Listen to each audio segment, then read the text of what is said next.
로마서 12장 1절부터 2절 말씀, 제가 가진 성경 신약 256면에 나와 있습니다.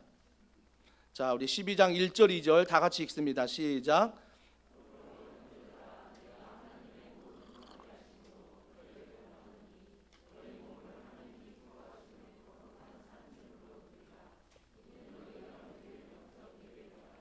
너희는 이 세대를 본받지 말고 오직 마음을 새롭게 함으로 변화를 받아 하나님의 선하시고 기뻐하시고 온전하신 뜻이 무엇인지 분별하도록 하라. 아멘. 아멘.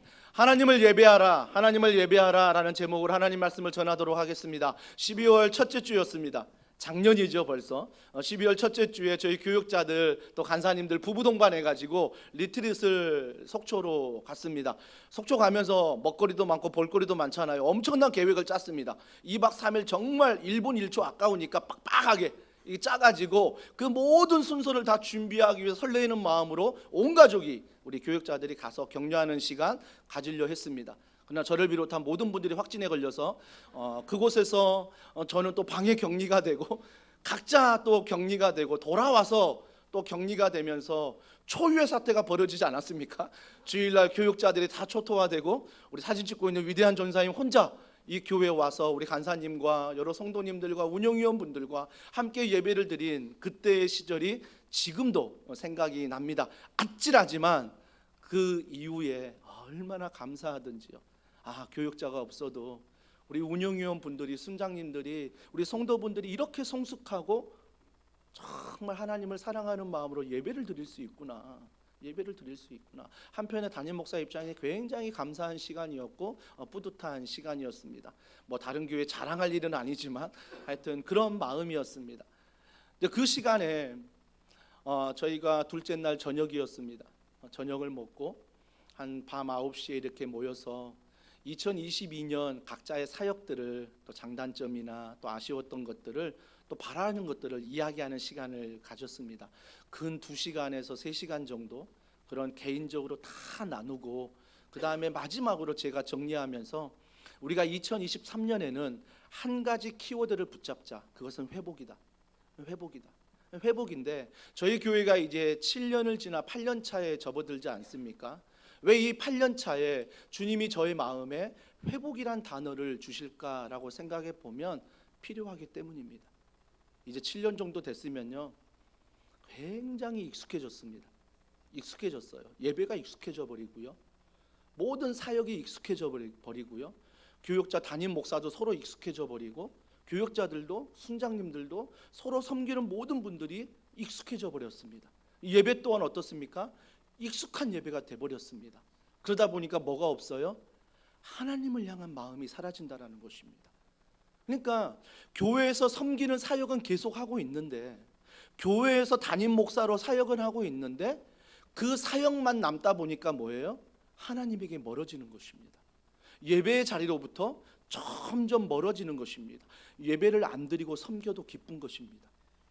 예배를 안 드리고도 내가 한 주간을 살아가는 게 전혀 불편하지 않는 것입니다. 기도하지 않아도 내가 한 해를 살아가는 것 전혀 불편하지 않아 버렸습니다.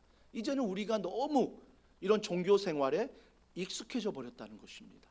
익숙해졌다는 거예요. 그런 면에서 제가 교육자분들에게 회복이란 말을 했습니다. 시편 23편 1절에 여호와는 나의 목자시니 내게 부족함이 없으리로다. 여호와가 나의 목자시니 부족함이 없는데 그 부족함이 없는 게 뭔지 아니? 2절에 그가 나를 푸른 초장과 푸른 풀밭에 누이시는도다. 이 이야기하고 주님이 푸른 병실에 또 푸른 방 안에 눕게 만드셨지만 그럼에도 불구하고 우리는 그 하나님을 신뢰하면서 지금까지 걸어오고 있다라는 것입니다. 여러분, 저희 교육자분들이요 웬만하면 신학교 공부 4년 이상, 3년 이상, 그리고 7년 이상, 사역으로 따지면 저도 담임 목사 사역만 이제 18년째고 전도사 시절부터 하면 27년째 사역하고 있습니다. 저만큼은 아니지만 모든 교육자들이 수십 년 동안 지금 주님 안에 사역하고 있습니다. 그런 그들에게, 나에게 왜 회복의 단어를 말할까? 잘할 텐데 여러분, 잘하는 것이 위험한 것입니다. 정말 위험한 거예요.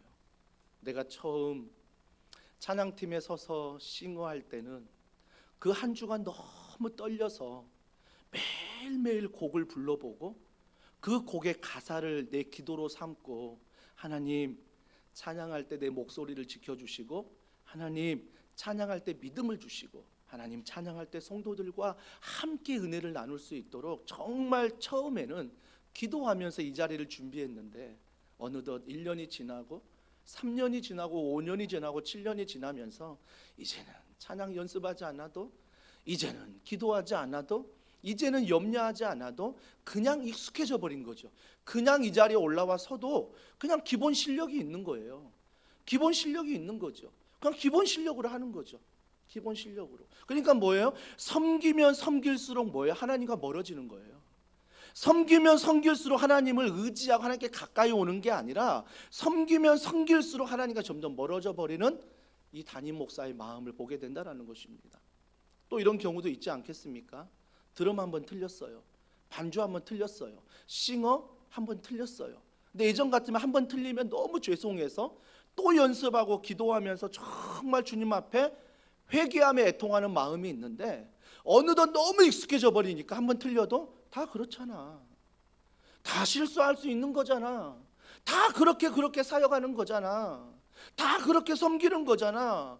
그러면서 뭐라고 말해요? 은혜로 사역해야지. 그 은혜가 어디에 갖다 붙여요? 내가 하나님 앞에 최선을 다하지 않고, 내가 하나님 앞에 열심을 다하지 않고, 내가 적당히 하면서도 내가 실수하는 것에 대해서 뭐라고 말해요? 에이, 교회가 은혜가 없네. 담임 목사님이 은혜가 없네.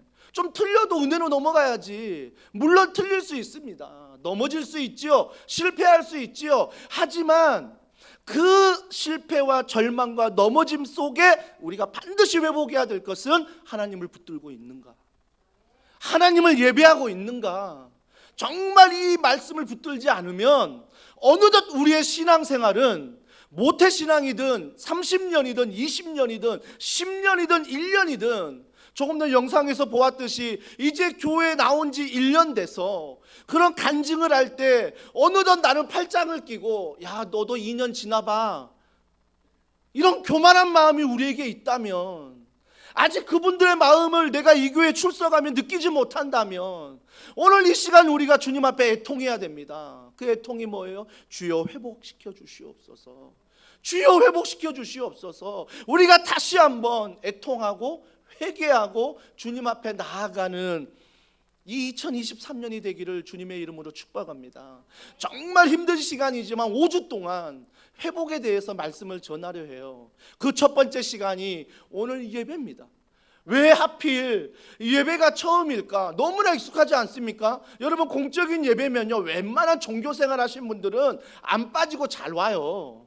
안 빠지고 잘 온다고요. 그런데 그 예배 시간에 하나님을 의지하지 않는다면, 그 예배 시간에 하나님을 바라보지 않는다면, 그 예배 시간에 하나님의 은혜를 사모하지 않는다면, 오히려 드리는 예배가 뭐예요? 우리가 하나님과 멀어지는 시간이 되어버리는 거예요. 그래서 우리의 모든 회복의 시작은 예배입니다.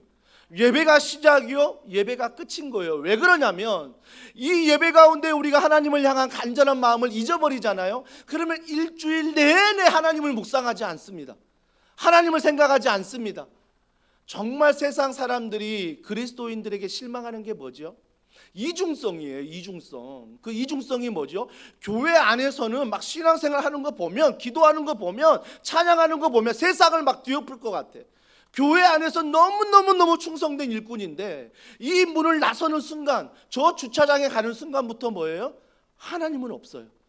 하나님은 없어요. 온전히 내 자아가 중심이 되고, 물질이 중심이 되고, 건강이 중심이 되고, 근심이 중심이 되고, 염려가 중심이 돼서 한 주간 그렇게 살아가는 거예요.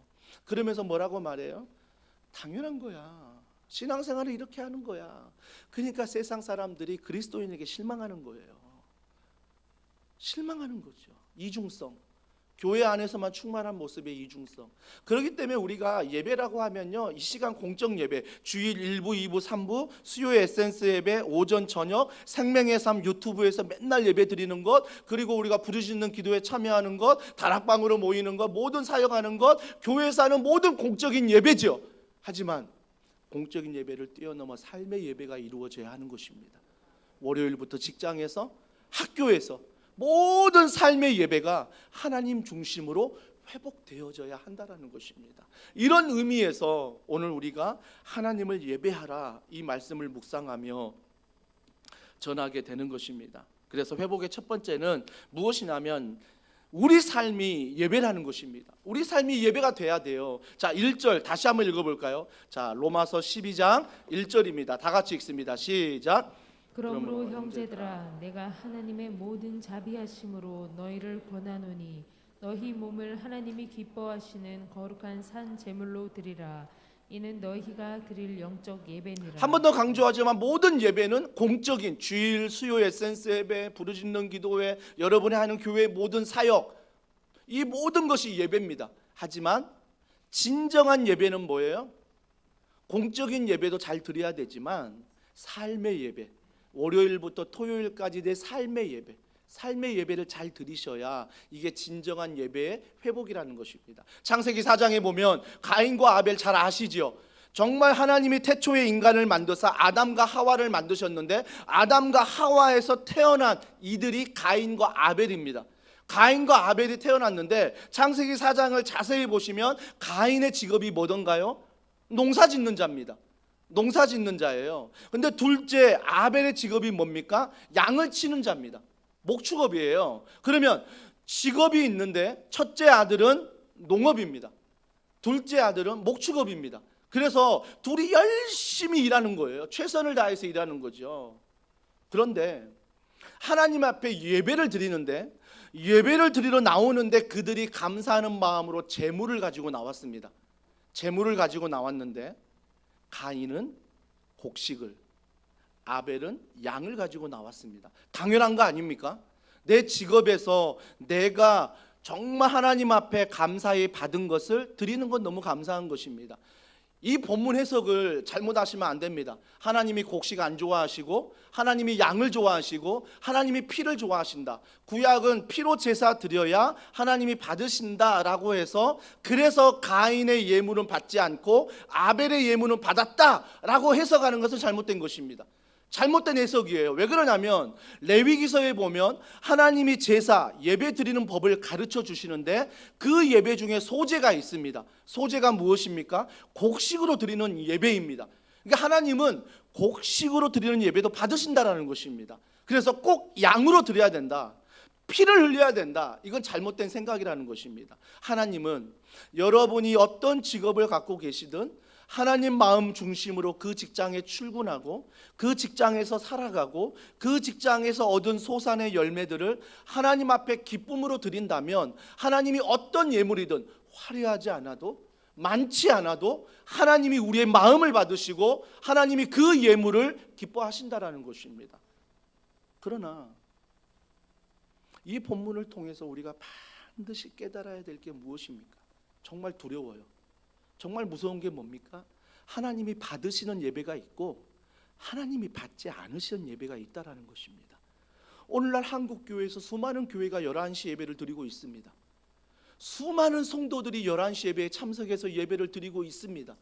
그러나 그 예배 가운데 어떤 사람의 예배는, 어떤 교회의 예배는 하나님이 받으시지만 어떤 교회의 예배는, 어떤 사람의 예배는 하나님이 받지 않으신다라는 것입니다. 너무나 두렵고 너무나 당황스러운 본문의 말씀입니다. 그렇다면 왜 하나님이 가인의 예배는 받지 않으시고 왜 아벨의 예배를 받으셨을까? 본문을 창세기 4장을 유심히 보면요 차이점이 있습니다. 그 차이점이 뭐냐면 창세기 4장 3절과 4절에 이런 차이점이 있습니다. 자, 가인은요 자기가 농업이 직업인데 곡식을 많이 얻어서 많이 얻은 것 중에 하나를 드렸습니다. 많이 얻은 것 중에 하나를 드린 거예요. 자, 아벨을 보십시오. 아벨은요 양을 칩니다. 양을 치는데 많은 양들이 있습니다. 근데 그 한 양을, 첫 새끼를 구별해 놓습니다. 구별해 놓아요. 그리고 하나님 앞에 제사 드리러 갈 때, 예배 드리러 갈 때 그 양, 구별해 놓은 양을 데리고 갑니다. 아시겠습니까? 분별력이 있으십니까? 센스가 있으십니까? 왜 주님이 가인의 예배는 받지 않고 왜 아벨의 예배를 받으셨을까? 가인은요 그냥 많은 것 중에 하나를 드린 거예요. 그냥 이거 하나 드리면 되지, 의무적일 수 있습니다. 이거 하나 드리면 됐지요. 저 예배 드리면 됐지요. 저 기도했으면 됐지요. 저 구제했으면 됐지요. 저 헌신했으면 됐지요. 저 뭐 교회에서 섬기면 됐지요. 그러니까 많은 것 중에 하나를 가인은 드린 거예요. 어떤 걸 드려도 하나님과 상관없는 거예요, 가인은. 근데 아벨은 어떻게 했다고요? 많은 양이 있는데 구별했대요. 구별했는데 구별한 것이 뭐예요? 첫 새끼래요. 가장 귀한 첫 새끼를 구별해서 그걸 가지고 있다가 하나님 앞에 예배 드리러 갈 때 그 구별해 놓은 걸 가지고 와서 드렸대요. 하나님이 받으시는 예배가 뭔지 아시겠습니까? 여러분, 여러분의 시간 안에서 정말 위험한 게 뭔지 아십니까? 9시 예배, 11시 예배, 1시 반 예배 드리고 수요 에센스 예배 오전 오후 드리고 생명의 삶 정말 우리가 유튜브 업데이트해서 여러분 예배를 드리고 부르짖는 기도회, 똑똑똑 기도회 유튜브에서 하고 있는데 여러분 정말 위험한 게 뭔지 아십니까? 지난 코로나 2년 동안 한국교회가 무너지면서 민낯을 보이신 게 뭔지 아십니까? 구별하지 않았다는 거예요.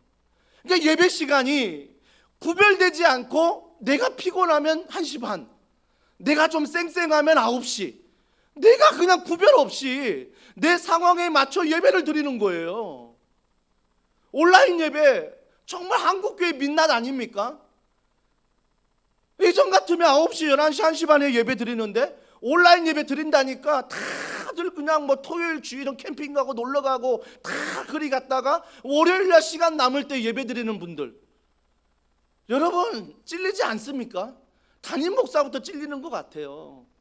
우리가 언제부턴가 하나님께 구별하는 시간들이 사라져버린 거예요. 이 시간만큼은 하나님의 시간이다, 이 시간만큼은 하나님의 요일이다, 이게 없어져 버린 거예요. 심지어 일주일 7일 아닙니까? 7일에서 주일만큼은 하나님이 쉬어라, 좀 거룩하게 예배를 드리고 하나님을 묵상하고 좀 살아가라 라고 주일을 만드셨는데 그 주일마저도 하나님을 기억하지 않고 하나님을 바라보지 않고 그냥 일부 예배 때우기식 예배 드리고 골프 치러 가고 쇼핑 가고 뭐 캠핑 가고 뭔가 여행 가서 즐거운 생각들을 하고 맛집 어디 갈까, 먹을까, 뭘 먹을까, 어디에 놀러 갈까 계획하고, 그래서 주일을 주일답게 보내지 않는 그 구별하지 못한 많은 것들. 여러분 그렇다고 해서 제가 주일날 뭐 오후 시간에 교회만 있어라, 하나님께 예배만 드려, 이거 말하지 않는 거예요. 우리가 언제부턴가 놀아도 캠핑을 가도 좀 맛있는 걸 먹어도 하나님과 구별됨이 좀 있어야 된다고요. 그런 시간이 귀하지만 하나님께 구별된 시간이 있으면 그 시간을 포기할 수 있어야 돼요. 나는 이 시간만큼은 하나님과 약속한 시간이고 구별된 시간이야 딱 떼어놓고 그 시간만큼은 타협 없이 주님 앞에 구별하여 마음을 드리는 사람들, 그 예배를 받으시지 때우기식으로 예배 드리는 거 하나님이 받지 않으신다는 거예요. 정말 두렵지 않으십니까? 이렇게 외치고 있는 담임 목사도요 정말 떳떳한 거 하나도 없어요. 더원 사랑의 교회 제일 익숙해져 버리는 게 저예요. 매주일 말씀 전할 때, 말씀 준비할 때 일주일 동안 내가 어떻게 살아가는지 누구보다 아내가 알고 누구보다 우리 자녀들이 알고, 개척 초기에는 막 2시간 1시간 자고도 막 말씀에 끙끙대고 살아가는 목사님의 모습이 언제부턴가 잠만 퍼질러 자고 언제부턴가 일주일에 내 마음대로 시간을 쓰고 살아가는 모습 안에서 정말 회개할 거 아닙니까? 담임 목사만 그런 모습입니까? 우리의 모든 모습이 그러지 않습니까? 7년이 지나면서 너무나 익숙해져 버리고 7년이 지나면서 이제 하나님은 온데간데 없고 내가 중심이 돼버리고 우리 팀이, 우리 부서가 중심이 되고 학교가 중심이 되고 가정이 중심이 되고 자녀가 중심이 되어서 살아가는 우리 모습. 사랑하는 성도 여러분, 절대 제가 소리치는 게 여러분을 야단치는 게 아니라 한번 2023년 회복해 보자고요. 하나님 앞에 좀 시간을 구별하고요. 하나님 앞에 물질을 좀 구별하고요. 하나님 앞에 내 삶의 모든 걸 좀 구별하여서 그것만큼은 타협하지 말고 그것만큼은 하나님 앞에 정말 지키면서 우리가 걸어가는 그때 비로소 진정한 회복이 우리 안에 일어난다라는 것입니다. 출애굽기 13장 1, 2절에 보십시오. 자, 같이 읽습니다. 시작. 여호와께서 모세에게 일러 이르시되 이스라엘 자손 중에서 사람이나 짐승을 막론하고 태에서 처음 난 모든 것은 다 거룩히 구별하여 내게 돌리라. 이는 내 것이니라 하시니라. 여러분, 하나님의 백성들이, 이스라엘 백성들이 애굽에서 노예 생활했잖아요. 여러분, 노예란 걸 잘 아시잖아요. 착고에 다 쇠사슬에 매여서 내가 하고자 일을 하는 게 아니라 그들이 시키는 일을 해야 됩니다. 자유 시간이 어디 있습니까? 정말 그런 시간 없이 노예로서 살아가는 것입니다. 여러분, 그 당시 노예는요, 돈 주고 팔지 않았습니까? 사람을 가격으로 매겼어요. 그게 노예 생활이었습니다. 그게 애굽 생활이었습니다. 하나님 마음이 너무 아프신 거예요. 하나님의 백성이 그 노예 생활로 살아가는 게 너무 마음이 아파서 그곳에서 건져 주십니다. 그게 출애굽이에요. 출애굽 시켜 주십니다. 그런데 애굽의 왕 바로가 놓아주지 않습니다. 애굽의 왕 바로가 놓아주지 않아요. 안 돼. 너희들은 계속 노예로 있어야 돼. 안 돼. 너희들은 평생 근본이 노예야. 너희는 노예로 살아가야 돼. 바로가 놓아주지 않는 거예요. 그때 하나님이 바로 애굽의 나라에 10가지 재앙을 주지 않습니까? 10가지 재앙을 줄 때 마지막 재앙이 뭐였습니까? 장자, 집안의 첫 것이 죽는 그런 놀라운 심판을 하십니다. 하지만 너가 어린 양의 피를 하나님의 믿는 마음으로 문설주에 바르면 그 가정은 넘어가리라. 그 장자는 죽지 아니하리라 말씀하셨거든요. 이게 패스오버, 유월절이란 뜻 아닙니까? 지켜준다 했는데 그걸 믿고 양의 피를 문설주에 바른 사람이 있는가 반면 믿지도 않고 한 귀로 흐르고 그냥 그 다음 날을 맞이한 사람들이 있었다는 것입니다. 하나님이 말씀하신 정확한 심판이 문설주에 피를 바른 그 가정은 넘어갔지만 피를 바르지 않는 가정들의 장자는 어떻게 됐어요? 다 죽었습니다. 다 죽었습니다. 하나님 너무하시지. 그 많은 장자를 왜 죽여? 이렇게 오해할 수 있습니다. 하지만 하나님의 마음을 조금만 이해해 보십시오. 여러분이 부모라면 자녀가 쇠사슬에 매어 있는데 어떻게 해주실 것 같습니까? 여러분이 부모라면 자녀가 노예처럼 살아가는데 가만히 두시겠습니까? 세상의 노예로 살아가요. 스펙의 노예로 살아간다고요. 물질의 노예로 살아간다고요. 여러 영상과 SNS의 매체 가운데 유혹돼서 살아간다고요. 가만히 두시겠습니까? 정말 부모라면 그런 자녀 가만히 두시겠습니까? 하나님의 마음이 그래요. 하나님의 마음에 내가 너를 얼마나 사랑하는 자녀인데 그런 노예로 살아가는 모습이 너무나 안타까워서 장자의 첫 것을 죽인 이유는 애굽의 생활을 좀 끊어라. 더 이상 너희는 노예가 아니야. 애굽의 생활을 청산해라. 이 마음을 하나님이 알려주시는 거예요.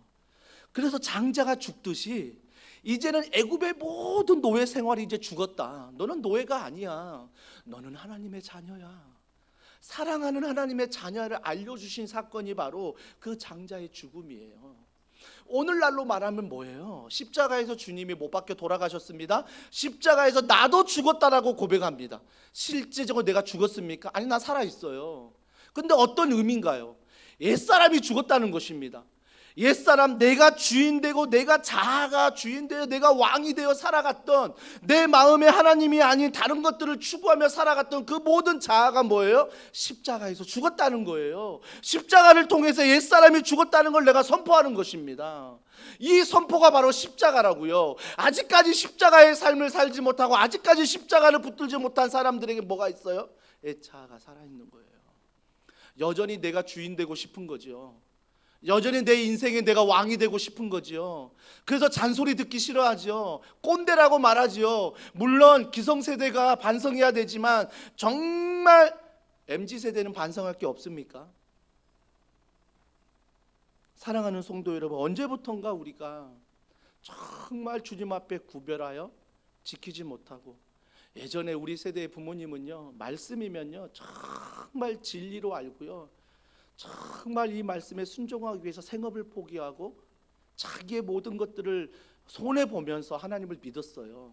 근데 오늘날 세대는 뭐라고 말합니까? 멍청한 짓이래요. 바보 같은 짓이래요. 그러면서 뭐예요? 말씀인 절대 진리가 사라져 버린 것입니다. 그러면 절대 진리가 오늘날 뭐예요? MZ세대에게 절대 진리는 내가 행복하면 되는 것입니다. 내가 기쁘면 되는 거예요. 내가 좋고 내가 기쁘고 내가 재밌으면 그게 진리예요. 내가 슬프면 내가 힘들면 그건 싫은 거예요. 그건 진리가 아닌 거죠. 사랑하는 성도 여러분, 반드시 우리는 구별하여 드리는 건데, 첫 새끼를 아벨이 드렸다고 했잖아요. 첫 새끼를 드린 두 가지의 의미가 있습니다. 첫 새끼를 드리면 남은 양의 모든 새끼들은 누구의 것이라는 고백이십니까? 다 하나님의 것이라는 고백이에요. 내가 첫 것을 드린다는 것은, 구별하여 드린다는 것은 나머지도 하나님의 것임을 고백하는 것입니다.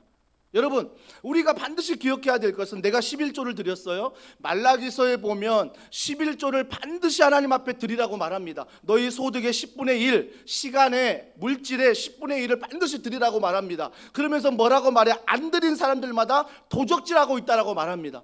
너희들은 지금 도적질하고 있는 거야. 하나님이 돈이 없어서 그렇습니까? 여러분들은 어려운 거 뻔히 아는데 그 어려워하는 것에 11조 탈탈탈 털어서 하나님이 그거 받으려고 그러십니까? 아니에요. 11조의 정신은 하나님, 이 물질이 하나님께로 왔으며 하나님이 주셨으며 하나님께 구별하여 드리는 것은 10의 구조도 하나님의 것임을 믿는 거예요. 그 믿음 안에서 10의 구조를 쓰는 거예요. 허랑방탕하게 내 마음대로 쓰는 게 아니라 10의 구조 또한 하나님께 믿음으로 분별하여 쓰는 거죠. 이게 첫 것을 드리는 의미예요. 첫 것을 드리는 의미. 두 번째 어떤 의미가 있습니까? 정말 11조를 드리고 내가 첫 새끼 양을 드리고 하나님 앞에 내 마음을 드릴 때에 하나님이 어떻게 영광과 기적과 능력을 경험하는지를 경험하게 되는 거예요. 저희 교회가 개척부터 정말 지난 7년 동안 이웃사랑부 사역을 정말 힘있게 하고 있습니다. 오죽하면 복직과 직원이 감사하단 말을 할 정도로 정말 우리 교회가 많은 성도분들의 헌신으로 섬기고 있습니다. 여러분 아세요? 여러분이 쉽게 5만 원 그냥 이번에 설날 좀 어려운 이웃들 흘려보내지, 10만 원 좀 어렵지만 그래도 흘려보내지, 이런 마음으로 흘려보내지만 그 5만 원 10만 원이 복직과에게 어떤 의미인지, 그걸 받는 어려운 분들에게 어떤 의미인지, 지난 성탄절날 여러분이 정말 동참해 준 그 선물들이 그 자녀들에게 흘러갔을 때 그 자녀들의 정말 의미가 어떤 의미인지 그걸 안다면요, 우리 교회가 더 많이 도시를 섬겨야 되고요, 더 많이 이웃들을 돌봐야 하는 것입니다. 왜요?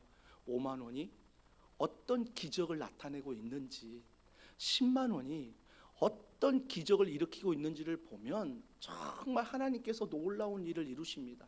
물론 5만 원이 큰 돈이고 10만 원이 큰 돈이지만 그 돈을 구별하여 하나님께 드릴 때 하나님이 어떻게 놀랍고 역사한지를 보게 된다라는 것입니다. 보게 된다라는 거예요. 사랑하는 성도 여러분, 이런 이야기에 부담감이 되는 줄 압니다. 누구보다 헌금 이야기 하기 싫어하는 목사고, 누구보다 지난 7년 동안 헌금에 대해서 강요하지 않았던 목사입니다. 심지어 그런 정신은 아니지만 헌금 주머니 안 돌리잖아요. 그런 정신은 아니지만, 오해하지 마십시오. 그런 정신은 아니지만 헌금 주머니 돌리지 않습니다. 자발적으로 여러분이 정말 감사하는 마음으로 다양한 모습 가운데 드리시면 되는 것입니다. 어떤 분들은 사업장에 어려우면 시간을 드리시면 되는 것입니다. 시간도 어려우신 분들은 드릴 수 있는 걸 찾아 드리시면 되는 것입니다. 왜 하나님이 여러분 형편 모르겠습니까? 왜 하나님이 십자가 고통을 지신 분이 여러분의 사정을 모르시겠냐고요. 화려하지 않아도 많지 않아도 여전히 우리가 잃지 말아야 될 것은 하나님 앞에 시간을 구별하고 하나님 앞에 물질을 구별하여 드리는 것입니다. 이것이야말로 진정한 하나님 앞에 예배하는 자의 모습이라는 것입니다. 그렇다면 이런 예배를 구별하여 드리잖아요. 어떤 모습이 나타나냐면, 자, 에베소서 2장 20절로 22절입니다. 다 같이 읽습니다. 시작. 너희는 사도들과 선지자들의 터 위에 세우심을 입은 자라. 그리스도 예수께서 친히 모퉁이 돌이 되셨느니라. 그의 안에서 건물마다 서로 연결하여 주 안에서 성전이 되어가고 너희도 성령 안에서 하나님이 거하실 초소가 되기 위하여 그리스도 예수 안에서 함께 지어져 가느니라. 정말 중요한 게 뭐냐면요, 여러분이 이렇게 구별된 인생을 살아가잖아요. 함께 지어져 간대요. 함께 지어져 간대요. 이 말씀에, 에베소서 2장 말씀에 모퉁이 돌이 나오죠. 모퉁이 돌이 뭐냐면, 그 당시에 건축법이 어떻게 되냐면, 모퉁이 돌을 하나 딱 놓으면요, 그 옆에는요 그 돌과 비슷한 모양을 다 세워야 돼요. 그래야 든든히 세워지는 거예요. 그 건축법을 알고 주님이 이렇게 말씀하십니다. 예수 그리스도가 너희의 모퉁이 돌이 되길 원한다. 우리 삶에, 우리 직장에 예수님이 첫 번째 모퉁이 돌이 되면 여러분이 어때요? 닮아가는 거예요. 직장에서, 가정에서, 교회에서 예수님 딱 모퉁이 돌이 되고 그 돌을 닮아가는 거죠. 닮아가는 거죠. 닮아가는 거. 이게 바로 주님이 기뻐하시는 예배예요. 그래서 내가 지금 주님이 기뻐하신 예배를 드리고 있나 안 드리고 있나, 첫 번째 판단할 수 있는 것은 예수님을 닮아가고 있는지, 예수님을 사랑하고 있는지, 헌금을 얼마해서가 아니라 내가 예수님을 닮아가고 예수님을 사랑하고 있는지, 이게 바로 우리가 정말 진정한 예배를 드리고 있는지의 바로미터, 기준이라는 것입니다. 기준이라는 거예요. 넘어가 보죠. 두 번째, 아마 세 번째까지 다 하지 못할 것 같아요. 두 번째까지 마칠 것 같은데, 자, 2절 말씀, 영과 진리로 드리는 예배가 중요합니다. 영과 진리. 자, 2절 다 같이 읽습니다. 시작. 너희는 이 세대를 본받지 말고 오직 마음을 새롭게 함으로 변화를 받아 하나님의 선하시고 기뻐하시고 온전한 뜻이 무엇인지 분별하도록 하라. 정말 중요한 게 영과 진리로 드리는 예배래요. 첫 번째는 구별하여 처음 소중한 것을 드렸다면, 두 번째는 영과 진리로 예배하라는 것입니다. 여러분, 인간에게 동일하게 있는 게 뭐냐면 혼이 있고요, 육이 있습니다. 혼과 육이 모든 인간에게 있습니다. 교회 다니는 사람이 아닐지라도, 세상에 있는 사람일지라도, 예수님을 믿지 않는 사람일지라도 혼이 있고 육이 있습니다. 육은 뭐예요? 눈에 보이는 게 육입니다. 우리 눈에 보이는 것이 육이잖아요. 다 육적인 육입니다. 근데 혼이 무엇입니까? 인격입니다. 인격이에요. 그러니까 예수를 믿지 않아도 모든 사람들에게 뭐가 있어요? 육이 있고 몸이 있고 인격이 있는 거예요. 몸과 인격은 다 있어요. 근데 오늘 말씀에 뭐라고 해요? 예배 드릴 때 영과 진리로 예배하라고 말합니다. 영이 무엇입니까? 영은요, 창세기서에 보면 하나님이 사람을 지으실 때 마지막에 그 코에 생기를 불어넣어 생명이 된지라라고 말하고 있습니다. 하나님의 생기를 불어넣어 생명이 된 거예요. 그 영이 무엇입니까? 하나님의 영이라는 것입니다. 그러니까 아직까지는 예수님을 알지 못하는 분들은 혼과 육으로만 살아가는 거예요. 내 인격이, 내 몸이 이 두 가지만 붙들고 살아갑니다. 하지만 정말 여러분들이 예수님 믿는다면, 내가 그리스도인이라면 내 영이 있습니다.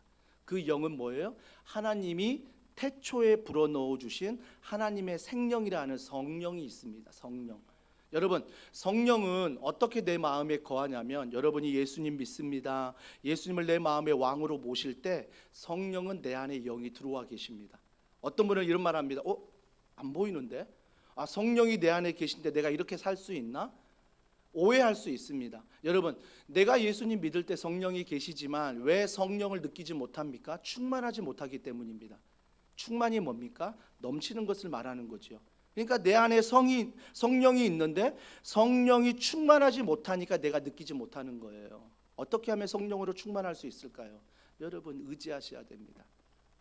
예전 같으면 돈을 의지하고, 예전 같으면 내 건강을 의지하고, 예전 같으면 직장을 의지하고, 예전 같으면 자녀나 부모를 의지하는데, 너무나 귀한 분들이지만 우선순위가 바뀌어야 합니다. 이제는 성령 하나님 내 안에 계시지요? 성령 하나님 의지합니다. 2023년 복에 복을 더하여 주시옵소서. 직장, 가정, 교회 주님 앞에 맡겨드립니다. 주님 도와달라고, 주님 함께 해달라고 기도할 때 뭐예요? 내 안에 있는 성령이 일하기 시작합니다. 그때 충만을 경험하는 거예요. 충만을. 그러니까 여러분들이 성령을 매일 의지하세요. 좀 어려운 일 있으십니까? 그냥 기도 뭐 교회 못 달려오시면 그 자리에서 바로 그냥 성령님 이게 너무 어렵습니다. 도와달라고 함께 해달라고 성령님 내 삶의 주인님을 믿는다고 그 성령을 간절히 원해 보십시오. 그러면 성령이 그 안에서 분별력을 주시고 지혜를 주시고 용기를 주시고 그 안에서 놀라운 평강을 주시고 은혜를 주세요. 그 성령 안에 우리는 살아가는 것입니다. 성령 안에. 이게 성령 충만이에요. 교회에서 뭐 방언을 하고 교회에서 손들고 찬양하고 교회에서 뭐 하는 게 성령 충만이 아니라 그 성령을 날마다 의지하며 살아가는 것, 이게 바로 성령의 충만함이라는 것입니다. 성령의 충만함. 사랑하는 성도 여러분, 그래서 사무엘상에 보면 하나님이 한 나라 왕을 세울 때 정말 이새가 자기의 아들들 11명을 다 보여줍니다. 우리 아들 멋지지요? 하나님 이 아들을 왕으로 세워주시옵소서. 사무엘 선지자가 봐도 너무나 멋졌습니다. 키가 크고요, 용모가 뛰어나고 화려합니다. 그래서 하나님께 기도합니다. 하나님 첫째 아들, 둘째 아들, 셋째 아들 기도한다. 하나님은 노 아니야. 세상으로 봐서 스펙 좋고 화려하고 너무 멋있고 너무 잘 나가는 사람인데 하나님은 아니야 자르십니다. 그때 사무엘 선지자가 묻습니다. 하나님 그러면 대체 누구요? 누구 말씀하세요? 그때 아버지가 떠올렸습니다. 막내가 있었지. 키 조그맣고 별 볼품 없는, 그래서 집에도 있지 않고 저 들에서 양을 치는 막내가 있었지. 설마 걔가 왕이 되겠어? 그래도 한번 불러와봐. 하나님 말씀하십니다. 사무엘아, 그가 장차 왕이 될 사람이다.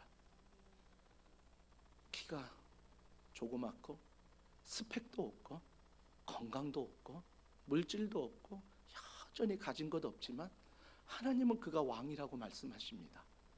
여러분, 하나님이 그가 왕이라고 말씀하신 이유는 한 가지예요. 불쌍해서가 아니에요. 불쌍해서가 아니라 다윗이 들에서 어떻게 생활했지요?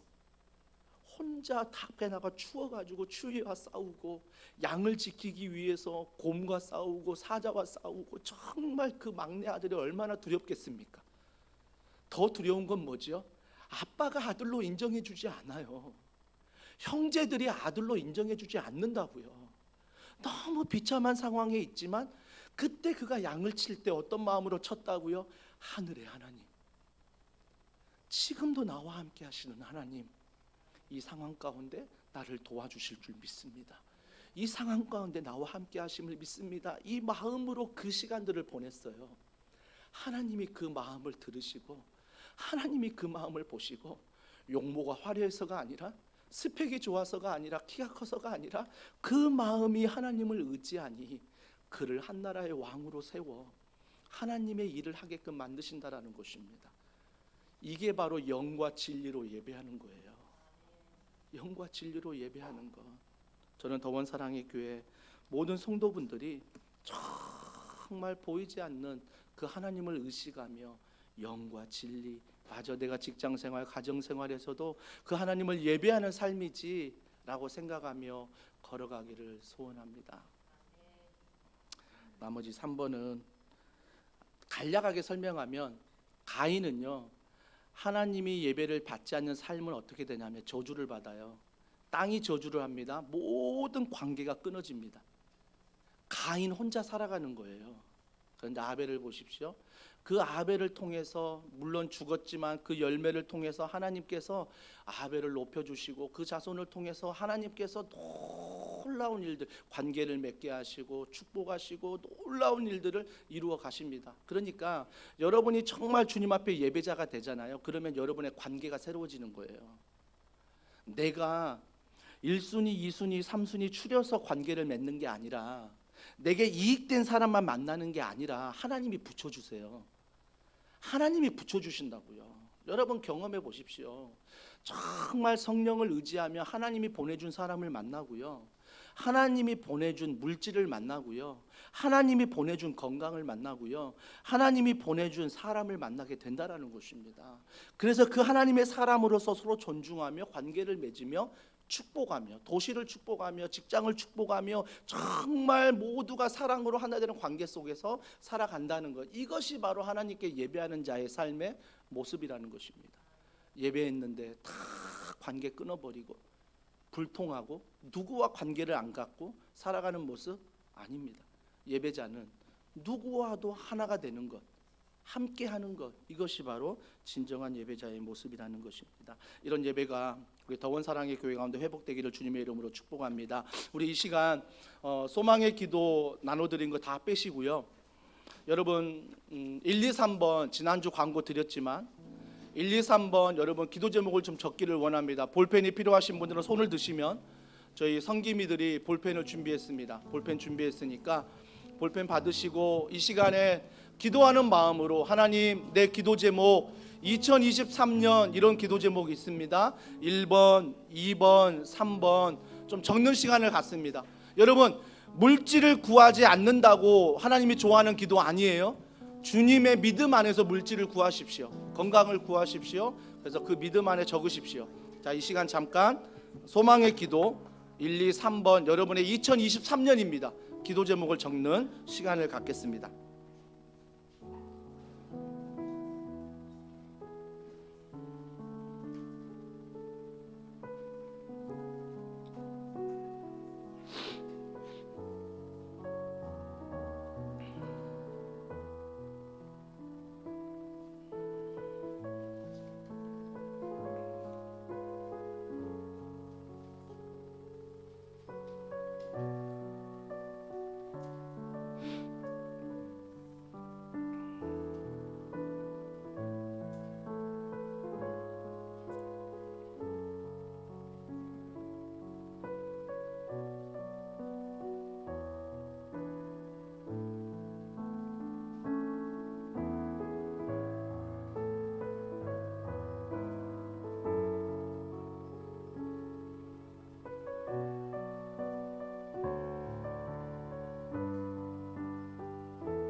혹시나 다 적으신 분들은 핸드폰으로 사진 한 번만 찍어 주십시오.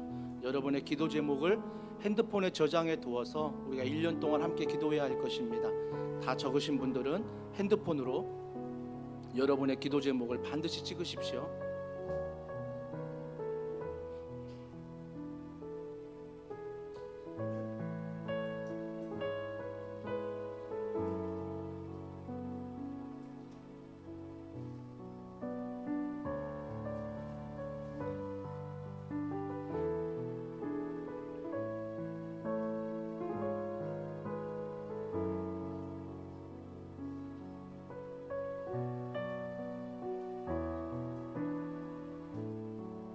다 적으신 분들은 여러분 오른편으로 기도 제목을 옮겨 주십시오. 오른쪽으로 전달해서 오른쪽에 있는 사람에게 기도 제목을 전달해 주세요. 그러면 저희 교육자들과 섬기미들이 여러분을 위해서 1년 동안 기도할 것입니다. 여러분 기도 제목 오른쪽으로 넘겨 주셔서 우리 섬기미들과 교육자분들에게 건네 주시면 감사하겠습니다.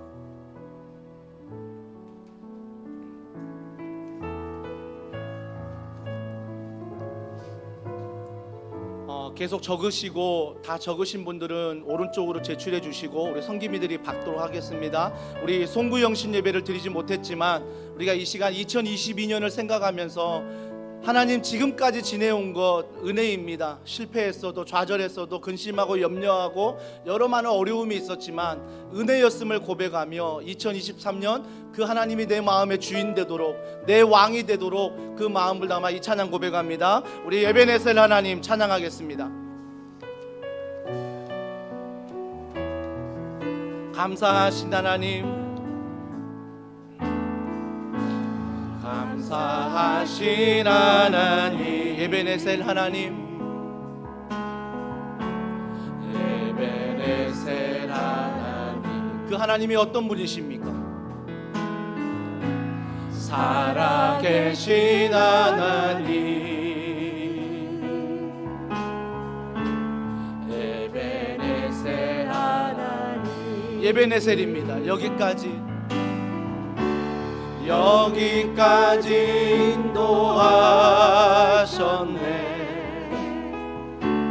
감사하신 하나님, 2022년 여기까지 인도하셨네. 살아계신 하나님, 살아계신 하나님. 우리 그분 앞에 감사합시다. 감사하신 하나님, 에베네셀, 에베네셀 하나님, 살아계신 하나님, 에베네셀, 에베네셀. 고백합니다. 감사하신 하나님, 감사하신 하나님, 아멘. 예배네세라. 우리 이 시간 두 손 들고 고백합니다. 살아계신 예배네셀 하나님, 예배네셀. 믿음으로 선포합니다. 고개 들어 주를 맞이해, 고개 들어 2023년 주를 맞이해. 엎드리어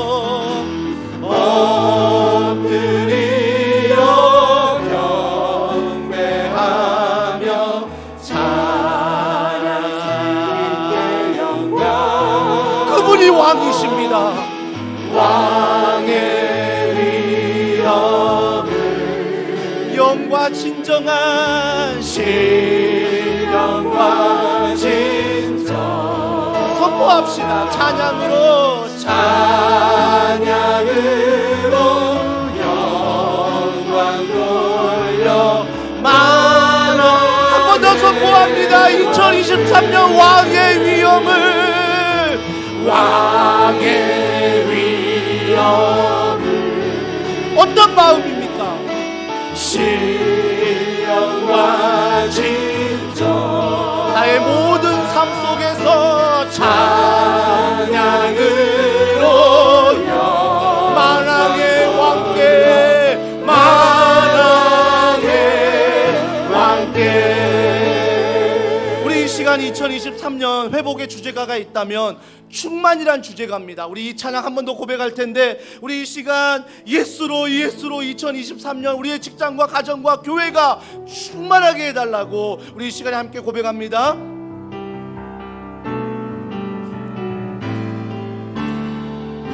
무명이어도 공허하지 않는 것은, 공허하지 않는 예수 안에, 나 만족함이라. 가난하여도 부족하지 않는 것은, 예수 안에 오직 나는 부요한. 고난 중에도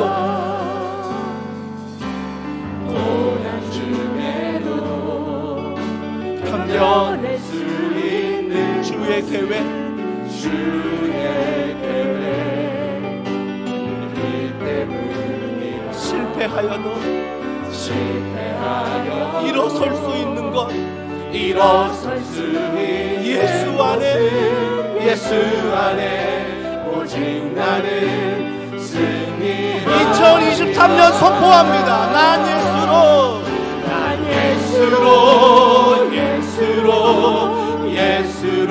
충만하네 난 예수로 충만하네 난 예수로 충만하네 영원한 마음 내 안에 한 번 더 두 손 들고 고백합니다. 난 예수로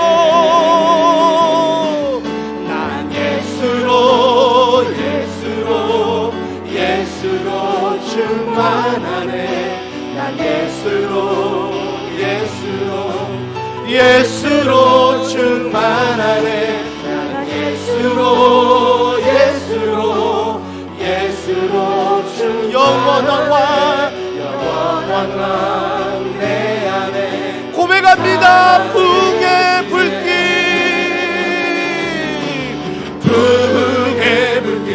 타오르게 하소서 진리의 말씀 이 땅 새롭게 하소서 선포합시다. 은혜의 강물 흐르게 하소서 성령의 바람 이제 불어와 선포합니다. 오 주의 영광과 새날 주소서 새날 주소서 주님 나라 오 주님 나라 임하소서 선포합니다. 임하소서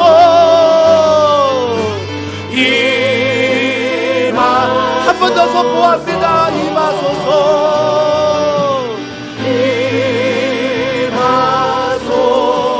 임하소서 우리 이 시간에 합심하여 기도합니다. 하나님 아버지 2022년 어떤 삶일지라도 2023년 우리가 주님 앞에 예배가 회복되기를 소원합니다. 주님 앞에 시간을 구별하게 하시고 물질을 구별하게 하시고 영과 진리로 내 마음에 주님을 중심에 두고 살아가게 하시고 그 모든 열매가 화합하며 살아가며 열매를 맺을 수 있도록 성령이여 도와주시옵소서. 가정과 직장과 교회 안에 이런 은혜가 충만할 수 있게 해달라고 우리 이 시간 간절한 마음으로 주여 한번 부르짖고 기도합니다. 주여